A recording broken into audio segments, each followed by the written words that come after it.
오늘 주신 하나님의 귀한 말씀을 따라서 나를 덮으소서라는 제목으로 하나님 말씀 함께 나눌 텐데요. 우리 말씀 나누기 전에 잠깐 좀 불을 밝혀주시고요. 우리 전후 좌우에 계신 우리 교우들 바라보면서 사랑합니다, 축복합니다, 또 새해 복 많이 받으세요, 이렇게 함께 인사 나누시겠습니다.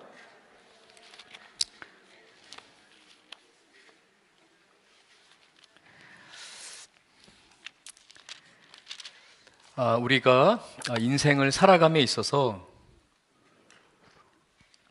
종종 고난의 때 또는 어려움의 시간들을 지날 때가 있습니다. 그때 우리에게 정말 필요한 것은 소망입니다. 정말 절실하게 필요한 것이죠.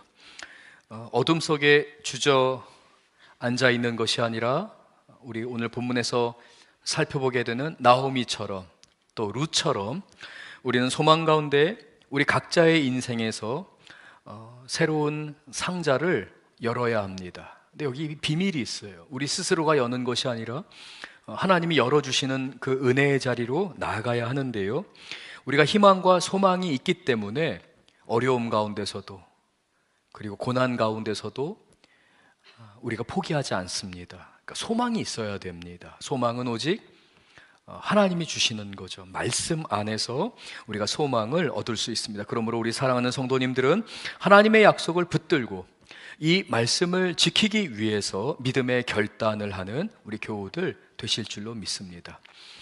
우리가 이제 본문 가운데서 더 자세히 살펴보게 되겠지만 우리 성도님들, 우리의 결단력 또는 용기 또는 집중력, 이 모든 우리에게 필요한 무엇인가에 몰입하는 과정 가운데서 우리에게 필요한 이 모든 용기이든 결단이든 믿음이든 또는 집중력이든 또는 몰입하는 것이든 이 모든 것이 사실 사람의 힘으로 얻어내는 것이 아니라 약속을 붙들 때에, 하나님의 은혜 가운데 머물 때에 우리에게 오게 됩니다. 하나님 말씀을 아는 게 중요해요. 하나님이 나에게 무엇을 약속하셨는지를 아는 게 중요합니다. 그래서 우리 성도님들은 오늘 저와 함께 반드시 주님 앞에 나아가 이렇게 고백해야 할 줄 믿습니다. 주님, 나를 덮어주시옵소서. 주님의 그 은혜로 나를 덮어주시옵소서. 주님의 그 날개로 나를 덮어주시옵소서. 고백하는 우리 교우들 되실 줄로 믿습니다. 왜냐하면 우리가 소망하며 인내하는 가운데에서 우리는 나를 위해서 일하시는 하나님을 발견하게 됩니다. 만나게 됩니다. 내가 모르고 있었는데, 내가 미처 깨닫지 못하고 있었는데 하나님은 지금도 쉬지 않고 일하시면서 나를 위해 역사하시는구나. 이걸 볼 수 있게 되는 것이죠. 볼 수 있는 눈이 열리게 됩니다. 제가 이 룻기 말씀을 2024년도로 제가 기억합니다. 그때 함께 잠깐 소개해 드리면서 판도라의 상자에 대한 이야기를 잠깐 우리 성도님들과 나눈 적이 있는데요, 오늘도 이 판도라에 대한 이야기를 잠시 좀 소개해 드리면서 함께 우리 삶의 새로운 여정을, 함께 새로운 소망을 여는 것이 어떤 의미인지를 살펴보고 싶습니다. 이 판도라의 상자는 그리스 로마 신화에 나오는 판도라와 또 그 판도라에게 주어진 선물, 상자에 대한 이야기입니다. 판도라는 제우스 신이 만든 최초의 여자입니다. 근데 제우스 신이 이 판도라라는 여자를 왜 만들었는가? 그것은 바로 프로메테우스가 훔쳐간 불을 통해 인간의 문화를 발달시키는 걸 보면서 신에게만 속해 있던 이 불을 프로메테우스가 도적질한 것에 대해 분노하게 됩니다. 그래서 내가 벌을 주겠다. 그 벌을 주기 위한 도구로 이 판도라를 만들게 되는데, 제우스 신이 판도라를 만들자 아테나가 판도라에게 아주 화려하고 아름다운 옷을 입혀주면서 꽃을 주어주게 됩니다. 그리고 이어서 아프로디테가 판도라에게 아름다움이라는 그 선물을 주게 되죠. 아름다움의 자태를 갖게 한 것입니다.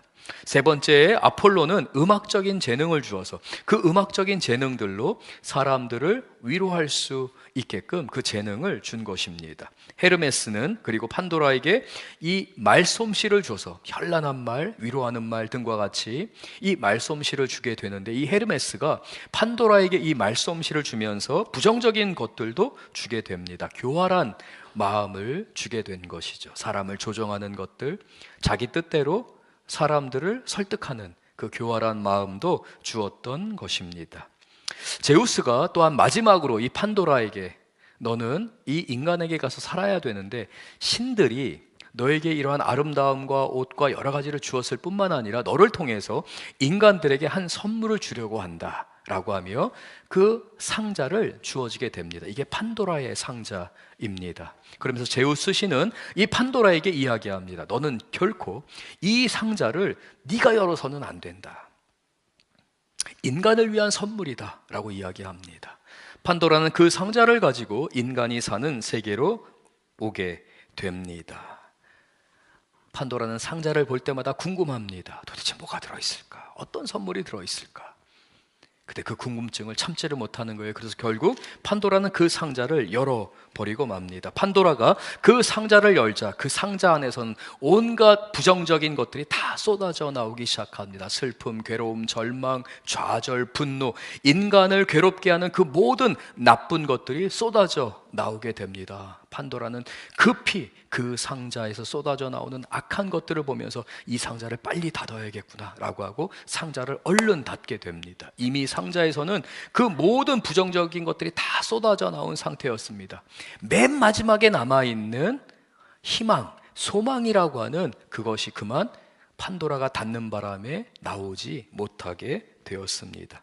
이 그리스 신화의 이야기는 결국 인간 안에 있는 그 수만 가지 어려움들, 괴로움, 좌절, 인간사에서 겪는 그러한 아픔들, 질병, 괴로움, 갈등, 그리고 마지막에 가서는 죽음이라고 하는 그 슬픔 가운데 결국 인간은 흙으로 돌아가는 존재, 아무 소망이 없는 존재다라는 것을 말하는 이야기입니다. 상징적으로 보여주는 것이죠. 그러나 성경은 우리에게 그렇게 말하지 않습니다. 그리스 신화에서는 그 마지막 판도라의 상자가 닫히면서 영원히 나오지 못하는 그 희망, 그 소망을 성경에서는 하나님만이 주실 수 있다라고 말씀합니다. 인간에게는 하나님 때문에 소망이 가득하다라고 말하는 것이죠. 그러므로 절망의 끝자락에 있는 우리 성도님들이라 할지라도 세상 사람들이 말하는 것들 또는 세상이 말하는 절망으로 자기의 삶을 규정하지 마십시오. 스스로가 이렇게 끝났구나 라고 마침표를 찍지 마십시오. 하나님께서는 우리 성도들에게 소망을 주기를 원하십니다. 은혜를 주기를 원하십니다. 그러나 그 소망은 반드시 하나님에 의해서 열려야 합니다. 우리 스스로가 열려고 하면 그것은 판도라의 상자에 지나지 않습니다.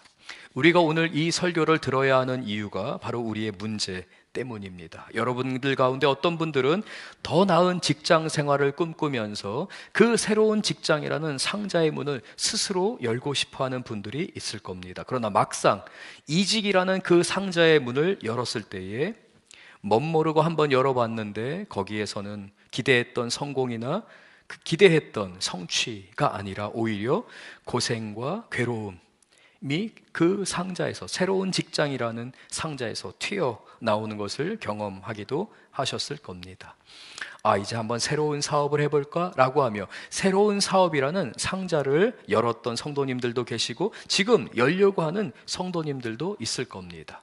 많은 경우 새로운 사업이라는 상자를 열었더니 파산과 신용불량이라는 견디기 힘든 상황을 겪으신 우리 교우들도 계시리라 생각됩니다.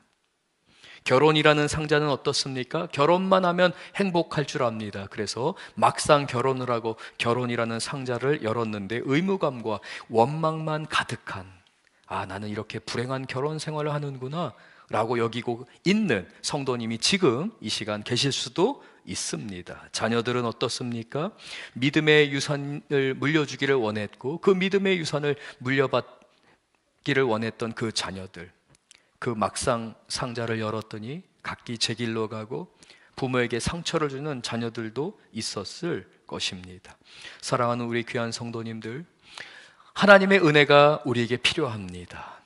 소망이라는 상자는 우리 스스로 열 수 있는 것이 아니라, 우리 스스로 소망을 만들어낼 수 있는 것이 아니라 오직 하나님이 열어주실 때에 그 소망의 은혜가, 그 희망의 은혜가 우리의 삶에 가득 임하게 됩니다. 오늘 본문에 등장하는 룻과 나오미의 삶이 그랬습니다. 이민이라는 새로운 상자를 열었습니다.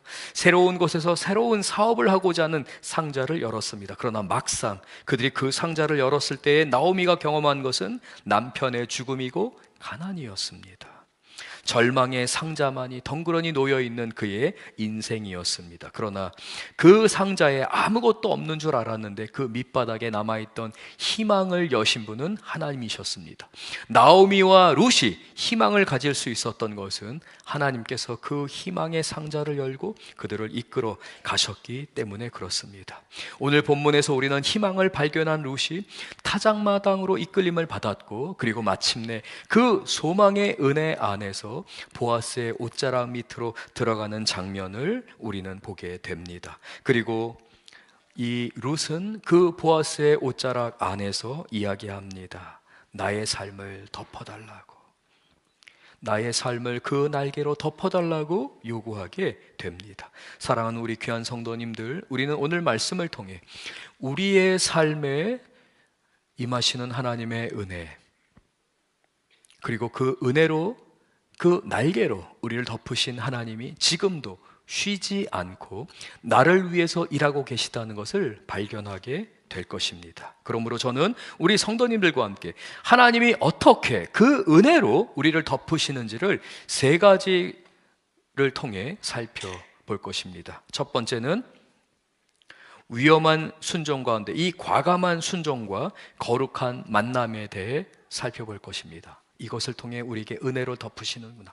두 번째는 사랑의 질서를 지키는 믿음 안에서 나에게 은혜를 덮으시는구나 에 대해 살펴볼 것이고요. 마지막 세 번째로 하나님의 주권을 기다리는 믿음 안에서 나를 덮고 계시는구나 라는 것을 살펴보겠습니다. 먼저 담대하고 위험한 순종과 거룩한 만남에 대해 6절부터 9절 말씀을 통해 살펴볼 텐데요. 우리 한번 6절과 9절 같이 한번 읽어보겠습니다. 그가 타작마당으로 내려가서 시어머니의 명령대로 다 하니라. 보아스가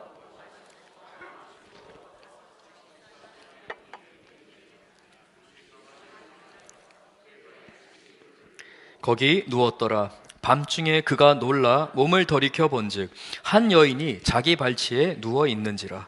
이르되 내가 누구냐 하니 대답하되 나는 당신의 여정 루시오니 당신의 옷자락을 펴 당신의 여정을 덮으소서. 이는 당신이 기업을 물을 자가 됨이니이다. 사랑하는 우리 귀한 성도님들, 저는 이 룻의 순종, 어쩌면요 이 시어머니 나오미의 요구는 사실 말이 안 돼요. 이 연약한 룻에게, 이 남자에게 가서 그 발치의 이불을 들고 안으로 들어가서 그의 옆에 누우라?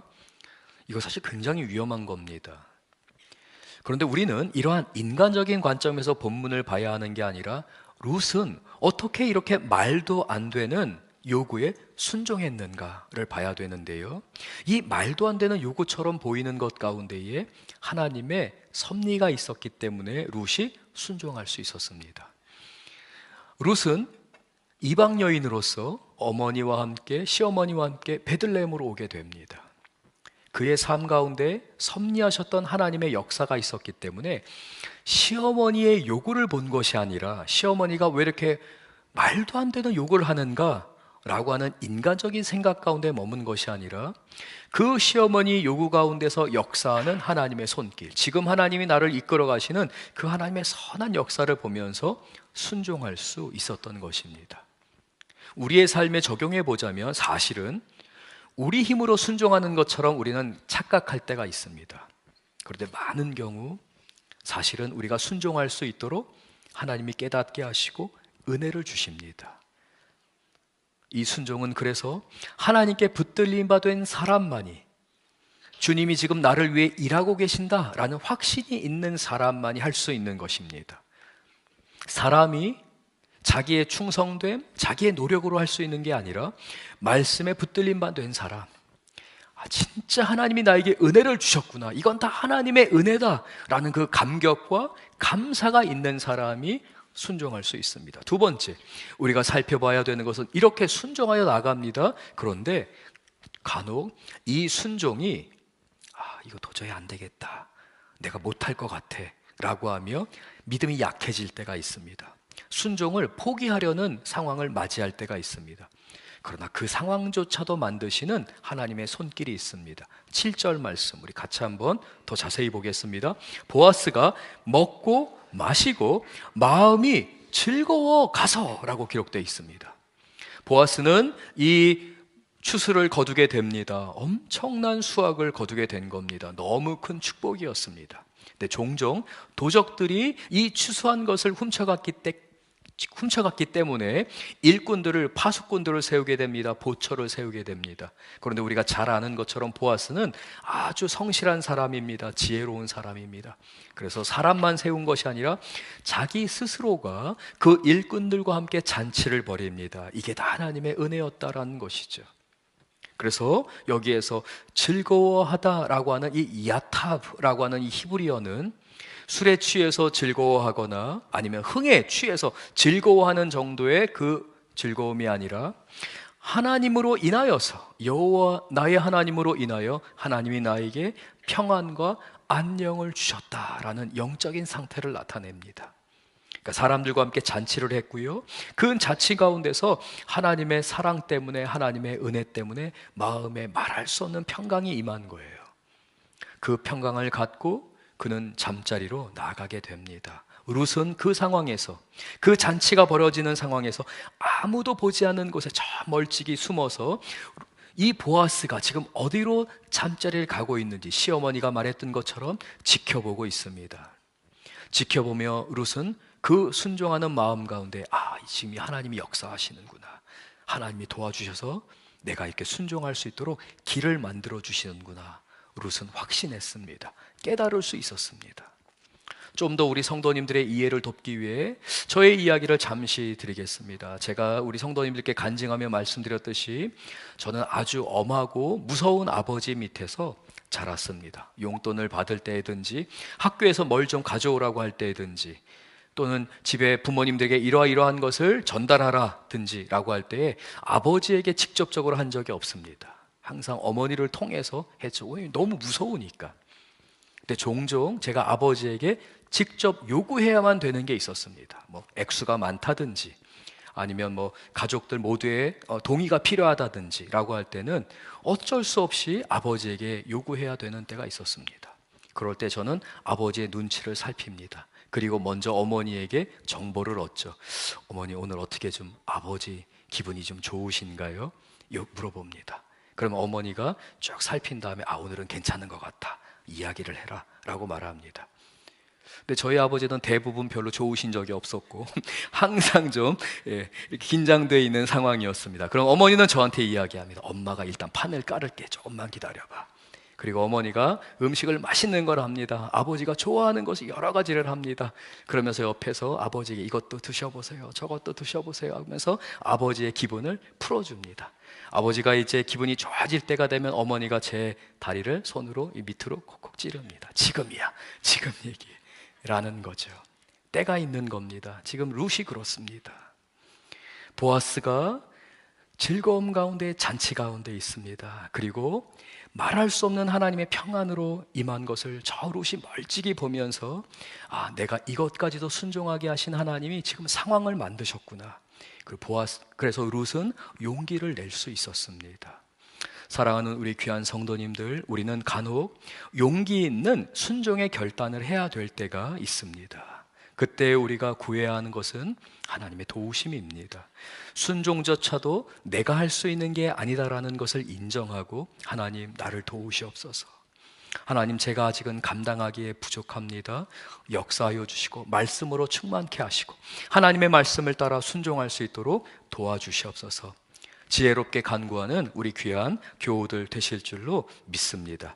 자, 이렇게 이제 룻은 그 보아스의 발치를 따라 들어가게 됩니다. 그때의 8절과 9절 우리 같이 한번 읽겠습니다. 8절과 9절입니다. 밤중에 그가 놀라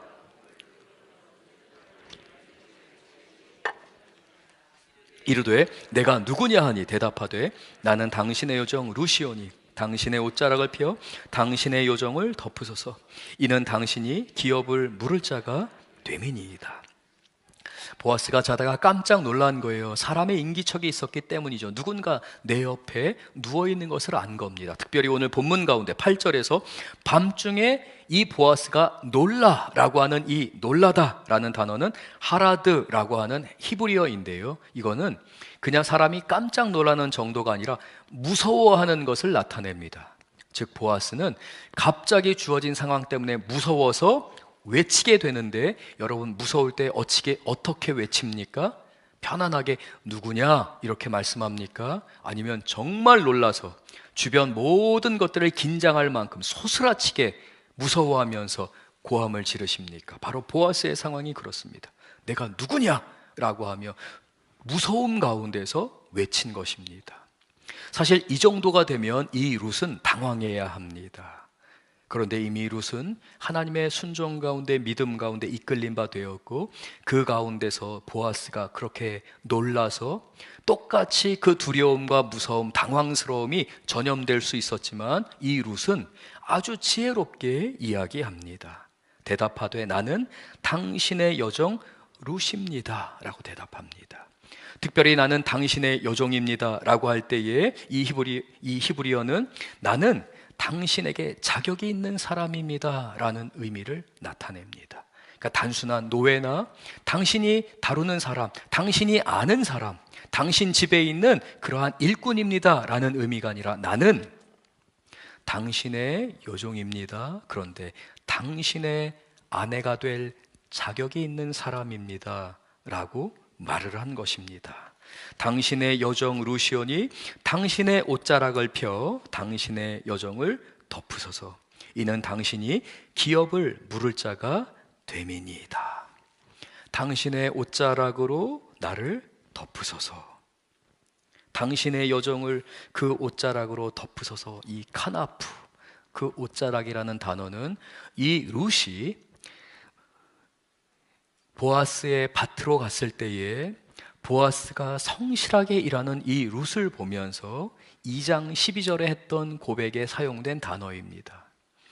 하나님을 의지하여 나온 너를 우리 하나님께서 그 날개로 너를 덮어 보호하시기를 내가 원하고 기도하노라 라고 했던 그 단어입니다. 지금 룻은 보아스에게 당신이 첫날 당신과 내가 만났을 때 나를 위해 당신은 축복했고 기도했습니다. 하나님의 날개로 너를 덮기를 내가 기도하노라. 당신은 그렇게 기도했는데 오늘 나는 당신에게 청혼을 하며 요구합니다. 당신이 하나님의 날개가 되어 당신의 그 옷자락으로 나를 덮어서 나를 보호하시며 나를 안식하게 하소서라고 하는 아주 지혜로운 요청이었습니다. 사랑하는 우리 귀한 성도님들, 우리는 이 룻과 이 보아스의 대화를 통해서 서로 간에 있어서 서로 신뢰하고 존중하는 이 헤세드의 사랑이 오고 가는 것을 보게 됩니다. 당신은 우리 가정의 고엘입니다. 당신은 마땅히 이 직무를 감당해야 합니다 라는 것이죠. 그런데 이것을 무례하거나 아니면 강요하듯이 하는 것이 아니라 아주 정중하면서도 인애와 사랑을 담아서 요구하고 있습니다.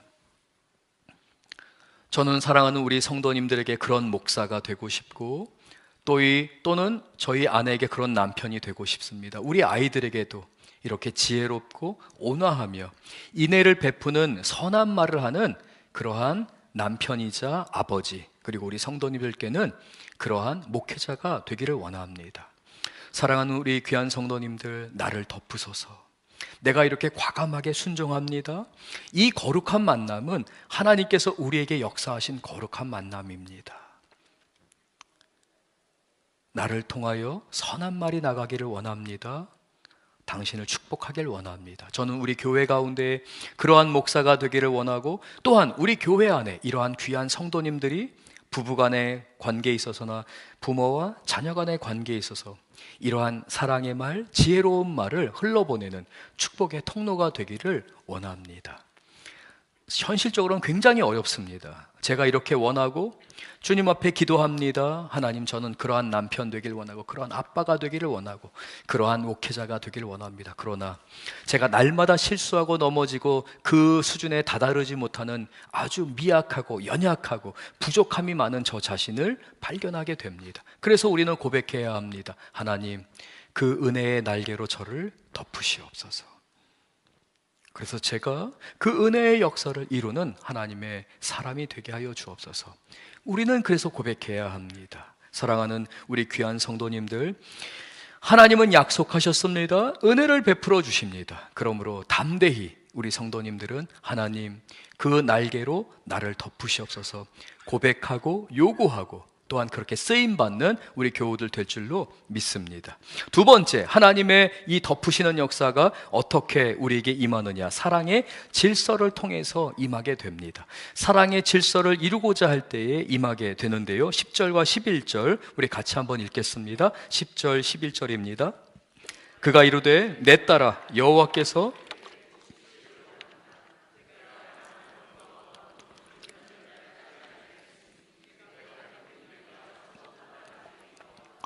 그리고 이제 내 딸아, 두려워하지 말라. 내가 내 말대로 내게 다 행하리라. 내가 현숙한 여인인 줄을 나의 성읍 백성이 다 아느니라. 여러분, 남자가 이렇게 자고 있습니다. 그리고 어느 정도 평안이 있고요, 좀 취기도 있습니다. 너무 흥겨운 잔치에 참여했었습니다.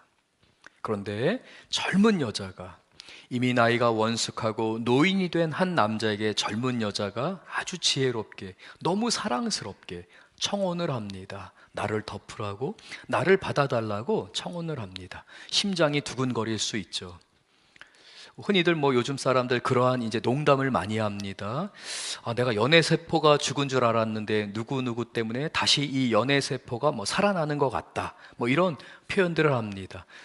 물론 남편들은 아내에게만 그래야 되고요, 아내들도 남편에게만 그래야 돼. 다른 여자, 다른 남자한테 막 두근거림이 있으면 그건 정상이 아닙니다. 회개하셔야 되는 겁니다. 이 보아스가 지금 그런 상황입니다. 젊은 여자가 청혼을 합니다. 나를 받아달라고. 남자의 욕심이 생길 수도 있습니다.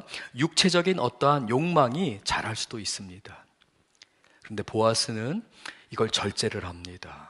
철저하게 절제를 하며 이렇게 말합니다. 10절입니다. 내 딸아, 내 딸아, 나의 소중한 사람아, 여호와께서 너에게 복 주시기를 원하노라. 10절 계속 보여주세요. 내가 가난하건 부하건, 가난하고 부하고 이걸 떠나서 젊은 자를 따르지 아니했다. 너는 어떻게 나와 같이, 어쩌면 소망이 없을 수도 있고 나와 같이 늙은 사람을 네가 택하느냐? 너는 충분히 택할 수 있는 길이 있는데 왜 네가 스스로를 희생하며 나에게 이렇게 하느냐? 하나님이 너에게 무엇인가를 감동을 주셨구나, 하나님이 너에게 무엇인가를 말씀하셨구나 라고 하며, 보아스는 지금 남자와 여자의 사랑의 관계로 이 상황을 보는 것이 아니라 지금 역사하시는 하나님의 손길을 보고 있습니다. 그러면서 보아스는 이렇게 말합니다. 12절 같이 한번 읽겠습니다. 참으로 나는 기업을 물을 자이다. 기업 물을 자로서 나보다 더 가까운 사람이 있으니. 보아스는 이 룻과 나오미를 보면서 안타깝게 여겼습니다. 친족이 고엘의 제도를 따라서 저 불쌍한 저 과부 두 사람을 구해줘야 되는데 보아스가 나설 수가 없습니다. 왜냐하면 이미 친족 가운데에 우선순위가 있는 사람이 있었기 때문입니다. 보아스는 어쩌면 드라마처럼 이렇게 말했을지도 모릅니다. 걱정하지 마, 나만 믿어. 너 이렇게 청혼했는데 내가 너 보호해 줄게. 무슨 수를 써서라도 내가 너를 내 아내로 만들 거야. 아마 저 같으면 그랬을 것 같아요.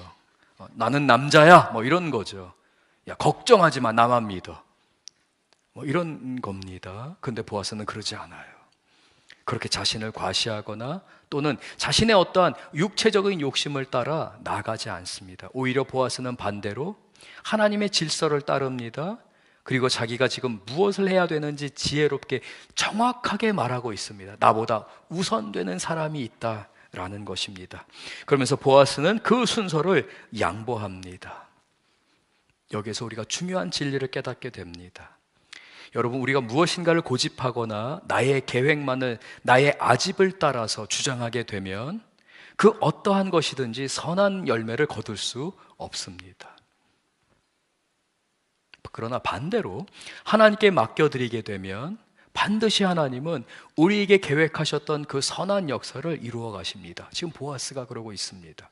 어쩌면 보아스는 그 다른 친족에게 이야기했을 때 이 결혼을 할 수 없을지도 몰라요. 왜냐하면 그 친족이 내가 하겠다, 내가 감당하겠다, 내가 그 젊은 여자를 취하겠다라고 하면 보아스는 사실 자기가 할 수 있는 게 없어요. 오히려 그는 그 모든 권한을, 그 주도권을 맡겨드리는 겁니다. 누구에게요?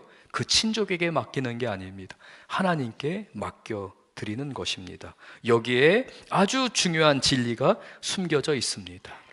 우리는 이 사랑의 관계를 통해서 내가 지금 사랑에 어떠한 순서를 두고 있느냐에 따라서 우상 숭배의 길을 걸을 것이냐, 아니면 진정한 예배자의 길을 걸을 것이냐에 우리가 기로에 놓인다는 것입니다. 사랑은 언제나 순서가 정확해야 합니다. 하나님이 항상 첫 번째입니다. 그리고 그 다음 게 두 번째입니다. 여러분의 자녀, 여러분이 소유하고 싶은 어떠한 자동차이든지 집이든지 아니면 여러분이 가지고 싶은 가방이든지 무엇이든지 그게 우선이 되는 순간 그 모든 것은 우상이 됩니다. 그리고 그 우상이 된 것은 반드시 여러분의 삶을 불행하게 만들 수밖에 없습니다. 왜냐하면 사랑의 순서가 잘못되었기 때문에 그렇습니다. 언제나 우리의 사랑의 순서는 하나님이 먼저입니다. 그리고 그 다음입니다. 때로는 우리 성도님들 가운데 자녀가 우상인 경우가 있습니다. 아빠가 해줄게, 엄마가 해줄게. 하나님께 기도합니다. 하나님께 간구합니다. 그런데 너무 이루어지지 않는 것 같아요. 하나님이 너무 침묵하시는 것 같아요. 그래서 아빠가 나설게, 엄마가 나설게. 하나님 아무것도 안 하시니까 아빠가 도와줄게. 그래서 때로는 입시 비리에 얽힐 때도 있고요, 또는 직장을 얻는 과정 가운데서 하지 말아야 하는 일들을 범할 때도 있습니다. 이것은 사랑의 순서가 잘못되었기 때문에, 하나님의 주도권을 인정하지 않았기 때문에 사람이 빠지는 죄의 열매일 뿐입니다. 사랑하는 우리 귀한 성도님들, 보아스는 지금 균형을 잃어버리는 상황, 질서가 어긋난 사랑을 하는 것이 아니라 질서를 바로 세우려고 합니다. 그러면서 그는 고백합니다. 주도권은 하나님께 있습니다 라는 것이죠. 이러한 주도권을 하나님께 드릴 때에 하나님의 주권과 그 하나님의 질서를 존중하는 사람에게 부어지는 은총이 있습니다. 하나님의 축복이 있습니다. 이 질서 잡힌 사랑, 하나님 사랑을 우선 두는 사람에게 임하는 이 사랑이 얼마나 위대한지를 우리 13절 말씀을 통해 다시 한번 살펴보겠습니다. 13절 같이 읽겠습니다. 이 밤에 여기서 머무르라. 아침에 그가 기업 물을 자의 책임을 내게 이행하려 하면 좋으니 그가 그 기업 물을 자의 책임을 행할 것이니라. 만일 그가 기업 물을 자의 책임을 내게 이행하기를 기뻐하지 아니하면 여호와께서 살아계심을 두고 맹세하노니 내가 기업 물을 자의 책임을 내게 이행하리라. 아침까지 누워 있을지니라 하는지라. 보아스는요, 그 상대방이 그 기업 물을 것을 이행할지도 모른다 정도가 아니라 그가 할 것이다 라고 말합니다. 거의 자포자기하듯이 룻을 보내고자 합니다. 그러면서도 룻을 아주 존중합니다. 보호합니다. 내가 가질 수 없고 내게 우선순위가 없기 때문에 함부로 다루겠다라는 것이 아니라 하나님의 날개 아래 보호받으러 온 너에게 내가 하나님의 날개가 되겠다라고 하며 주도권을 하나님께 맡겨드리고 있습니다. 그러므로 인해서 룻과 보아스의 이 아름다운 사랑이 완성되었을 뿐만 아니라 이 가장 아름다운 사랑의 이야기가 하나님과 하나님의 백성들의 사랑 이야기가 되고, 그리고 오늘날 우리에게 예수 그리스도의 구원의 역사가 얼마나 큰 사랑인지, 얼마나 위대한 사랑인지를 깨닫게 해주고 있습니다. C.S. 루이스는 이러한 사랑에 대해서 이렇게 말했습니다. 우리 같이 한번 잠시 읽어볼까요? 내게 가장 소중한 사람보다 하나님을 더 사랑하면 그 사람을 지금보다 더 사랑하게 된다. 내가 소중한 게 있어요. 내가 사랑하는 게 있어요. 근데 내가 그게 있음에도 불구하고 하나님을 더 사랑하게 되면 하나님의 신비는 어떻게 작동하고 역사하냐면, 내가 하나님을 더 사랑했는데 내가 사랑해 주는 것보다 더 많은 사랑을 받는 존재가 되고 나에게 더 소중한 존재가 되게 하나님이 만드신다라고 말합니다. 계속해서 같이 읽어보겠습니다. 그러나 하나님을 제쳐두고 하나님 대신 그 사람을 사랑하면 전혀 사랑하지 못하게 됩니다. 사랑의 관계가 깨지게 돼요. 여러분의 지금까지의 삶을 한번 자세히 보세요.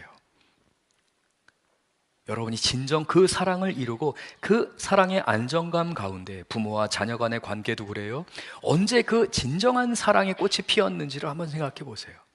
하나님보다 여러분이 앞서가게 되면은요, 결국 그 사람도 그 사랑도 잊어버리게 됩니다. 마지막 같이 읽겠습니다. 중요한 분 하나님을 첫 자리에 두면 그 다음 것들은 억눌리게가 아니라 더 커진다. 하나님을 우선으로 두면, 그 하나님이 가장 먼저 내 삶에 계시면 그 다음은 더 큰 것으로, 그 사랑과 그 삶의 깊이와 넓이를 더 크고 넓게 하나님이 만드신다라고 말씀합니다. 사랑하는 우리 귀한 성도님, 이와 같이 하나님의 은혜는 우리가 질서를 따라 사랑할 때 임하게 됩니다. 그 날개로 덮으시는 은혜가 우리에게 그렇게 임하는 것을 깨닫고 결코 조급해하지 마십시오. 그리고 하나님보다 앞서가려 하지 마시고 오히려 하나님께 맡겨드리십시오. 여러분을 위한 은혜, 여러분을 위한 선물, 여러분을 위한 사랑이라면 반드시 하나님이 허락하십니다.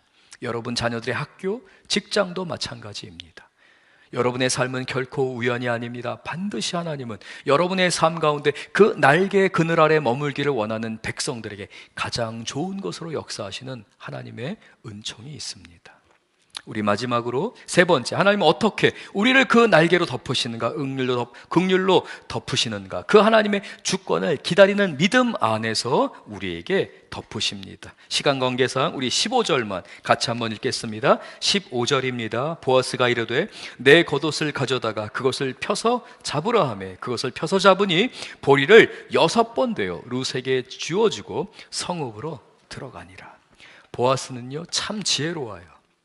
내가 우선순위가 있는 그 친척에게 이야기하겠다라고 하면서 보아스는 지금 누구까지도 고려합니까? 나오미는 그 며느리를 보낸 상태에서 얼마나 조마조마하고 있겠어요. 얼마나 궁금해하고 있겠어요. 그래서 이 보아스는 나오미를 위해서 마치 결혼 지참금을 보내듯이 두려워하지 마십시오, 걱정하지 마십시오 라고 하며 보리를 6번을 되어서 약 40kg 정도 되는 아주 많은 분량의 보리를 보내줍니다. 이러한 넉넉함, 이러한 사랑의 마음이 우리에게 필요합니다. 그리고 하나님의 때를 기다리는 것이죠. 사랑하는 우리 귀한 성도님들, 우리 석천교회는 어떤 교회가 돼야 됩니까?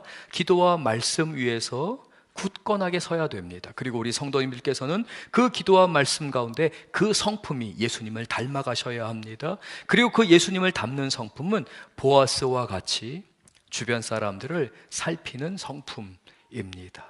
우리 귀한 성도님들, 이제 우리 성도님들은 설 명절을 맞이하셨습니다. 이 구정을 맞이하시면서 우리 성도님들 가운데 어쩌면 정말 보기 싫은 친척도 있을 수 있습니다. 저한테 있을까요? 없을까요? 네, 없다고 말할 수가 없습니다. 네, 없다고 말할 수가 없어요. 저희 친척들이 종종 제 설교를 듣거든요. 그래서 제가 거의 없어요 뭐 이렇게 말을 해야 되는데 솔직히 인간적으로 없다고 말할 수가 없어요. 그런데 사랑하는 우리 귀한 성도님들, 우리는 그리스도인입니다. 우리는 예수님의 사람들입니다. 다른 사람들의 형편을 살피면서 우리는 예수님의 성품을 담고 누군가의 필요를 볼 수 있어야 합니다. 때로는 그것이 내가 정말 보기 싫은 사람이라 할지라도 우리는 예수 그리스도 안에서 주님의 십자가를 바라보면서 그 일을 감당해야 합니다. 보아스는 지금 그 일을 감당합니다. 그리고 마침내 룻은 가서 그 궁금해하는, 조급해하고 있던 시어머니에게 모든 자초지정을 다 이야기합니다. 그러자 나오미가 18절에 이렇게 이야기합니다. 18절 같이 읽겠습니다. 이에 시어머니가 이르되 내 딸아, 이 사건이 어떻게 될지 알기까지 앉아있으라. 그 사람이 오늘 이 일을 성취하기 전에는 쉬지 아니하리라 하니. 이건 사실 보아스에 대한 이야기입니다. 시어머니 나오미가 이제 보아스가 다 알아서 할 거다, 이제 너는 쉬어라, 너 할 일 다 했다, 내 며느리야 수고했다 라고 말하는 것으로 보입니다. 그러나 사실은 이 가운데 하나님이 우리 교회를 향해서, 우리 성도님들을 향해서 주는 메시지가 있습니다. 내 사랑하는 아들아, 내 딸아, 수고한다, 애쓴다. 나는 너의 기도를 듣고 있다. 나는 너를 위해 쉬지 않고 일하는 너의 하나님 여호와다. 너는 나에게 간구한다. 너는 나에게 그 날개로 덮어달라고 나에게 요구하며 내 앞에 나왔다.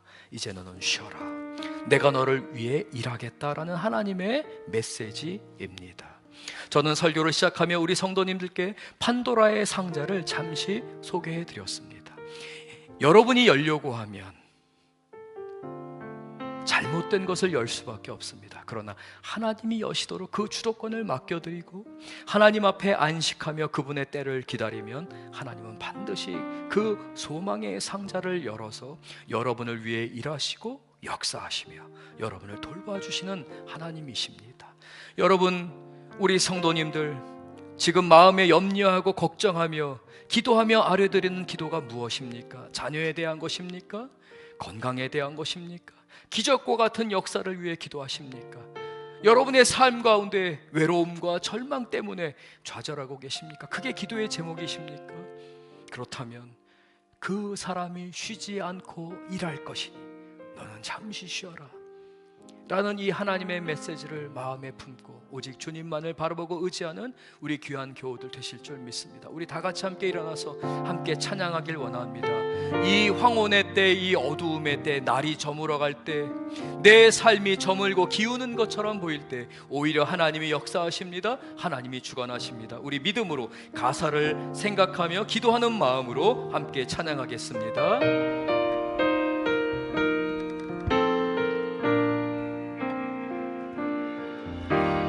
저물어갈 때, 빈들에서 걸을 때, 그때가 하나님의 때.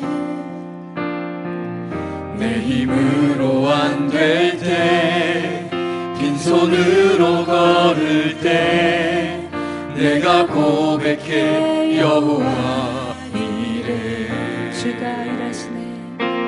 주가 일하시네. 주가 일하시네. 주께 아끼지 않는 자에게. 아멘. 주님 붙드시옵소서. 주가 일하시네. 준비하시옵소서. 주가 일하시네. 신뢰하며 걷는 자에게.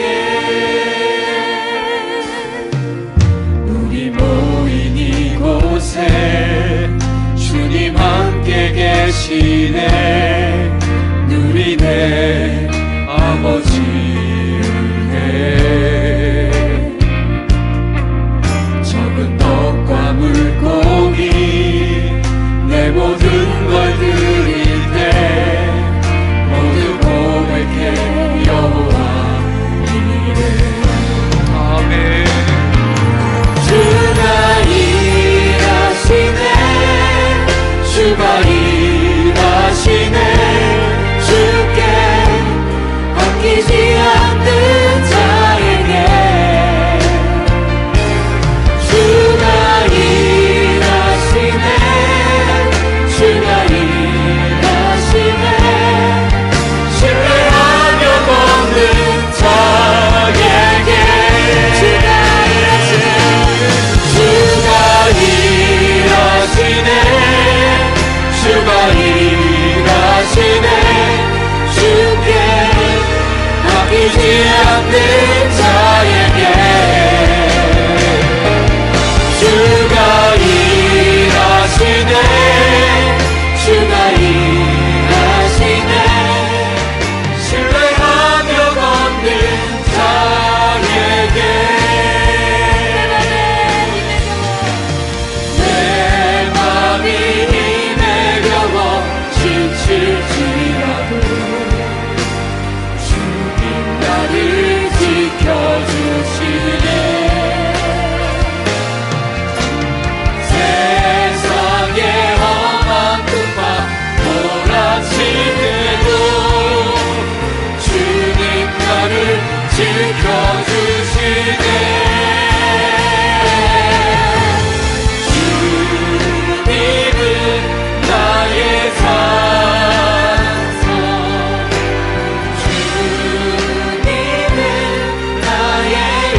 시간 되신 주님, 나의 힘이 되신 여호와. 우리 이 시간 오늘 말씀을 기억하며 주님의 날개로 덮으시옵소서. 간절히 주님의 이름 부르짖으며 함께 간절히 기도하겠습니다.